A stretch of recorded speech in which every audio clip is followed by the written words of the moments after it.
Greetings, friends. My name is Pavel Shtelmo, and now we'll unveil the top news of recent days.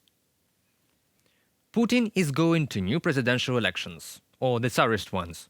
Although, what is the difference? How to call a person who personally decides the fate of an entire country? According to the Russian mass media, the presidential campaign will run under the slogans Russia is a separate civilization, a family of families, for which traditional values are important. Russia is attacked by enemies on the foreign soil. Oh, it is like the robber that came into your house is protecting his wealth. You can construct any other absurd explanation of these studies, as always in the Kremlin do. Of course, thanks to the consolidation of Russian society, evil animals will not achieve anything, and Putin will achieve everything. In reality, he already got everything, despite the criminal sentence. All prepared slogans for the Kremlin and Putin personally regularly are used to justify the war against Ukraine. Any peace with Putin without unequivocal defeat of Russia and a fundamental change in the security architecture will only mean a break before a new round of war, which in this case will take place under war's conditions, and any compromise with the aggressor will have catastrophic consequences for international law. Are the Ukrainian people happy about the prospect of a long war of attrition? Absolutely not. We are following this path only because there is no other way today. That is why our task is to hold out one day longer than the enemy, and we will do it, because unlike Russia, we have no choice. Mikhailo Podolyak, advisor to the head of the Office of the President of Ukraine on social network X, formerly Twitter. Preparations for the campaign have already begun.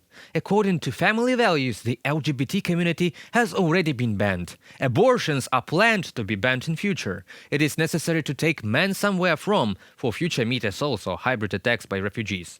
By the way, there is already a standard for birth rates. A woman should give birth up to 17 children. Is that many?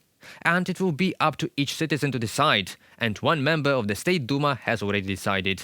If you want to know how this election will pass, there is some information that is published by some media. First, Putin must win the presidential elections, modestly, without show of doubts about legitimacy. And exactly for that, streaming from the polling building, which are usual for Russia, were cancelled.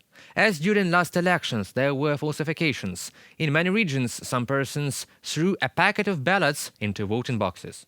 Second, modesty of candidates and calmness of the campaign itself. The quieter the campaign and the more obvious the result, the better.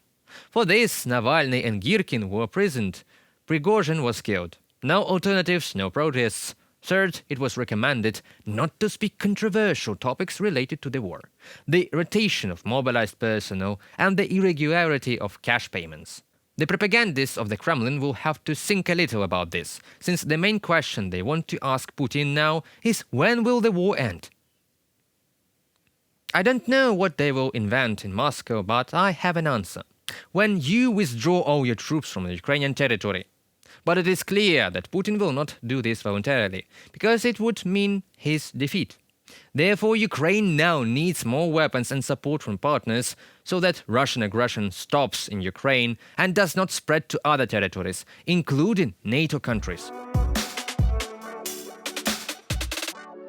The G7 countries have agreed on the gradual introduction of restrictions on the Russian import of diamonds, according to a statement from the G7 countries. According to this statement, the restriction on the import of diamonds mined or processed in Russia will come into force on January 1st. At the same time, the ban on the import of diamonds processed in third countries will gradually come into force on March 1st. G7 countries expect to have a mechanism for testing and certifying rough diamonds in place. It is noted that the ban will not affect diamonds for industrial use. The G7 leaders will also continue to support Ukrainian President Volodymyr Zelensky's peace-building initiative called the Peace Formula. We are determined to support an independent, democratic Ukraine within its internationally recognized borders. We continue to support Ukraine in further developing of the President Zelensky's peace formula, as stated in the joint declaration of support for Ukraine on July 12, 2023. We are formalizing our enduring support to Ukraine through specific bilateral long-term security commitments and arrangements. G7 leaders statement. Japanese Prime Minister Fumio Kishida, who represents this year's G7 chair, told the summit that Tokyo is ready to provide some $4.5 billion in additional funds to help war-torn Ukraine in recovery efforts. In the virtual meeting, Ukrainian President Volodymyr Zelensky also took part. He said that Russia hopes only for one thing, that next year the free world's consolidation will collapse. Russia believes that America and Europe will show weakness and will not maintain support for Ukraine at a proper level. And as we can see, it is not.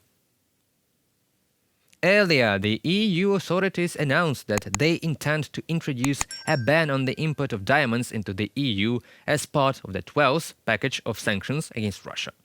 That concludes our today's video. Thank you for watching. Stay updated. Comment, like and subscribe to our UATV English channel for more news from Ukraine. Your support is that really matters. Goodbye.